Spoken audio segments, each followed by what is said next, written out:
So, do you guys remember the Jeep Liberty? Kind of a square, boxy vehicle? Well, that one is no more. It is now replaced by this, the brand new Jeep Cherokee. But this car, even though it may not look like it, competes with the brand new Toyota RAV4. Come on with me. The Honda CR-V, and of course, the brand new Ford Escape. And these are mid-sized crossovers, and we're going to take them for a ride, a very quick ride next on the fast lane car, and compare the Jeep to all three of these.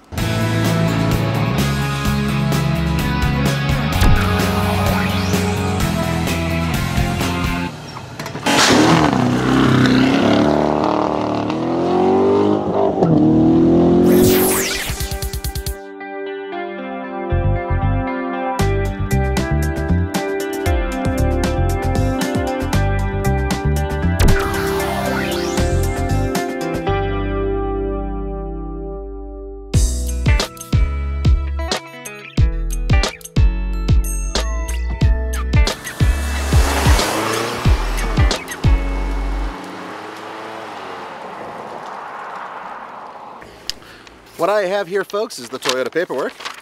It's called the Maroni, and this particular vehicle puts out 176 horsepower and 172 pound-feet of torque, fed through a 2.5-liter engine. Camry engine, isn't it, Nathan? Yeah, it comes right out of the Camry. Price, $27,790. Actually, it's kind of pricey. And what's the EPA MPG? Because that is crucial in this segment. Yeah, it is. Total combined, 25 miles per gallon.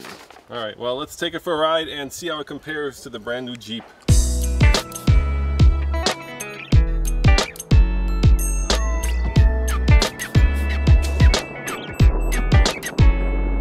All right, couple ground rules we have to set right away. Yeah. We get these cars for like 10 minutes. There's a lot of journalists who want to drive them, so. Yeah, I mean, we have to fight them, and we kick all their asses, but at the same time, we have to be nice and let them drive it. So, we've driven all of these vehicles before. We've reviewed all of these vehicles before, so this is just a real quick recap. All right, so now we are in the Toyota RAV4, which, as it happens, is the identical price of the Jeep Cherokee that we're driving, $27,000. That is correctamundo, and I love the old one. I didn't realize how much I loved the old one until I started driving the new one. The thing is, folks, it's not a bad vehicle. It's a nice 4-cylinder car. But the old RAV4 had that beefy V6 you could get, and it had a lot of spirit. You know, that old RAV4 with the V6, that was a hot rod, Nathan. A hot rod. I saw that thing on a track take an Audi. It was crazy fast. Yeah, that thing had some serious power, and you look at power to weight, oh my god, that thing was a rocket. And then you drive this one, and it's fine, it's okay. It feels okay when you're going through the corners, but it just does everything okay. And I don't know, okay is not enough anymore. You know, I think that Toyota, of course, has a reputation, and deservedly so, for reliability, for quality, for dependability, and that's what you're buying when you buy this. You're buying something that's going to last forever, that you can give your mom, your grandma, and they know they're not going to have to spend a lot of time in the service department getting it repaired. I like the layout in here. I think it's actually very straightforward. Is it off-road worthy? Heck no. I mean, this thing is all about fuel economy. It's got no ground clearance. Very little. As we saw when we took it off-road. And compared to the Cherokee, this is certainly, if the Cherokee is, or the Weasel as you call it, is 10, with maybe the Subaru being also a 9 or a 10 off-road worthiness, this is probably more like a 3. Would you agree? I would agree, and I don't agree on the interior layout. It's better than the old one, but the fake carbon fiber, I mean, Toyota, really? All right, I'll give you that one. Fake carbon fiber on a $27,000 car. But there is some nice soft touch leather, I think, or leatherette material. Yeah, right here. That's it. And then here it's a little harder. A little harder? Okay, a lot harder. All right, well, let's take the Escape next and see how that compares, because I have a feeling that's more of the speedster of the bunch. I agree.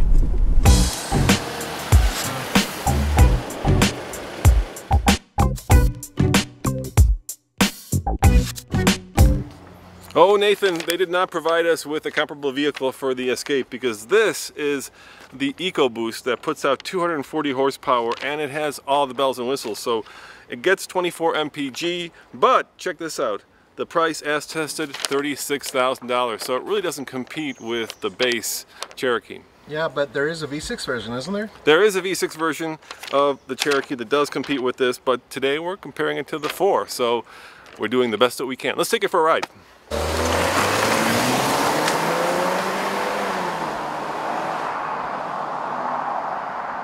All right, Nathan, let's escape in the Escape. Hey. I know, but it is a sports car of the group, isn't it? Without a doubt, this thing is the sharpest. It definitely has It's the best road feel. It's fast too, man. Yeah. It's got the reflexes of a cheetah. Well, it's got it's a weasel. No. This is the Jeep. It's got the EcoBoost, man. And I'll tell you, turbocharging, can't go wrong with it. Yeah, and the interior is also very European in my mind. It's very techno. There's a lot of buttons. There's a lot of things going on here. There's like 14 different screens you can look at. Lots of angles, too, and lots of pretty damn good materials. This is the challenger to the Jeep in my mind. The Jeep Cherokee directly challenges this vehicle in terms of interior. The V6 Pentastar. The V6 Pentastar challenges this engine. See how that works? You worked that, man. Well, there is a lesser engine for the Ford, you know, and there's obviously a lesser engine for the Jeep, which is what we're using right now. So if you put this top-of-the-line one against the top-of-the-line Jeep, I think that they'd probably be pretty close, you know what I mean? Yeah, that's a great matchup. One day we'll have to do it when we get back to Colorado. In Colorado. But in terms of the cars that we have here today, this feels a little bit more sophisticated. That feels a little bit more down home. Yeah. This feels a little bit more, you know, on its tippy toes, ready to dance, shall we say? And that feels like it's a little bit ready. It's a little bit more ready to brawl. Well, it is light on its toes, and this is probably well, we already said it's the sports car out of the group, and you know what? No doubt, it is the sports car out of the group. And it's also, I think, the smallest in terms of interior volume. I feel the most constrained in here. Yeah, we don't know for sure what the numbers are, but I'll tell you this, it doesn't feel as big as the Honda CR-V. No, by far it doesn't.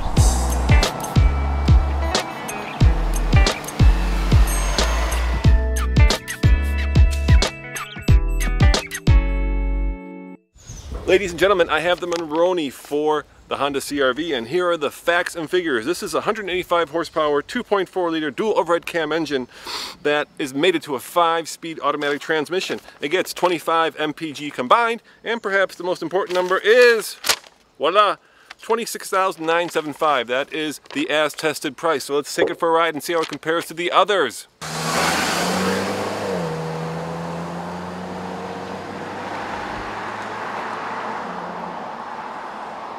Nathan, we are now in the Honda CR-V, and to my mind, this is the mommy-mobile of the bunch, right? This is very roomy, it's very ergonomically simple, there's not a lot of fancy schmancy technology. It's front-wheel drive until the front wheels start to slip, then it becomes rear wheel, or all-wheel drive actually, and it's just a very straightforward machine.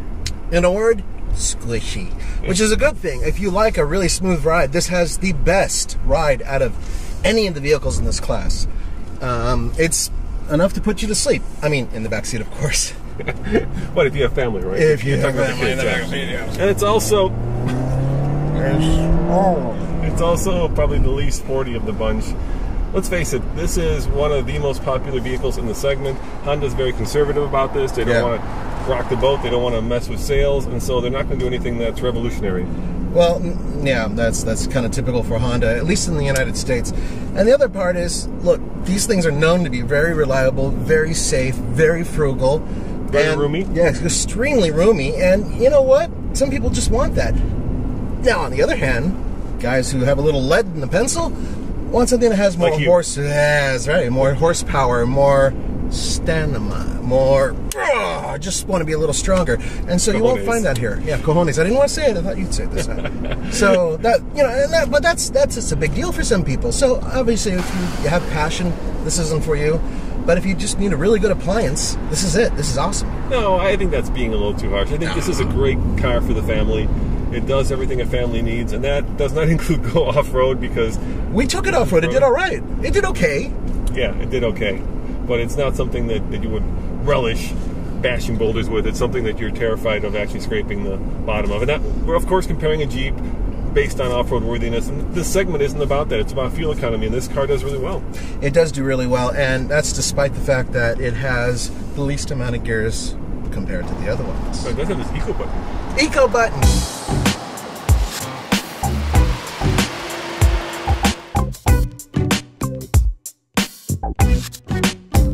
Not to be outdone, Jeep gave us the 2014 Cherokee Latitude. It has a two-wheel drive setup and 184 horsepower to 171 pound-feet of torque out of a 2.4 liter four-cylinder engine.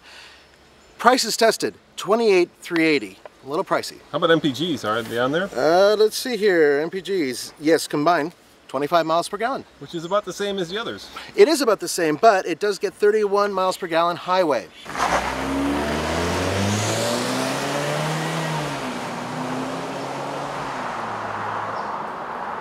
Nathan, you are absolutely right. For about the same amount of money, oddly, this is a front-wheel drive only vehicle. Yeah, it's a little pricey. You do get a very nice looking vehicle though, with a lot of amenities. I mean, look, it got the big screen and all that stuff, but it's not four-wheel drive. But I have to tell you, out of the ones that we've driven, it does feel the most solid. I'm impressed by how tight this feels. It's a really well put together vehicle. Jeep tried really hard to produce something that has quality imbued. Of course, we're not talking about off-road worthiness necessarily, because we have a completely different video for that. So if you're interested in seeing how this does off-road, go to tflcar.com and check it out. That's right. And we also have an on-road video with the regular four-wheel drive version of the Cherokee. Folks, yes, this is the front-wheel drive model, but when you look around the cabin, it's got a lot of goodies the other ones don't have. Yeah, this huge screen is probably the best of them, I would say. Yeah, absolutely. So the other way to look at this particular vehicle, in my mind, is you're getting a quality American product, and you're getting some really, really nice touch features on the inside. Yeah, and you're getting that Jeep brand, which represents, for a lot of people, that kind of American spirit of go anywhere. American spirit, even though this is front-wheel drive only. But it does have, once again, high-tech stuff. 9-speed automatic transmission. Yeah, that's crazy, dude. And you are getting what I think is the best ride of the bunch. It's not wallowy, like, for instance... Well, the CR-V is kind of squishy. Yeah, and it's not quite as sporty as the Ford Escape. Yeah, and it's not quite as loosey-goosey as the RAV4. It's, in my mind, probably the best ride of the bunch. It doesn't sound hollow when you close doors. It doesn't have any tinny noise to it. You don't hear gravel hitting in the bottom very much. It feels like a quality car.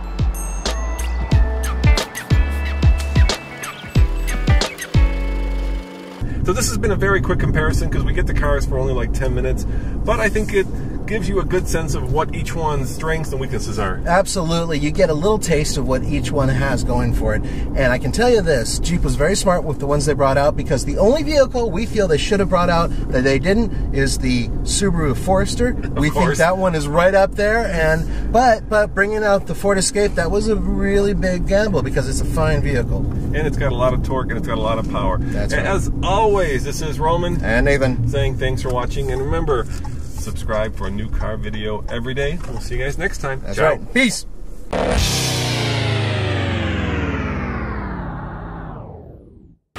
So, as you can tell, I'm in an old Land Rover and having way too much fun with my man Bob Burns here from Land Rover Range Rover, and we're gonna take this bad boy for a ride. A real ride, an old school ride. Coming up next on the Fast Lane Car.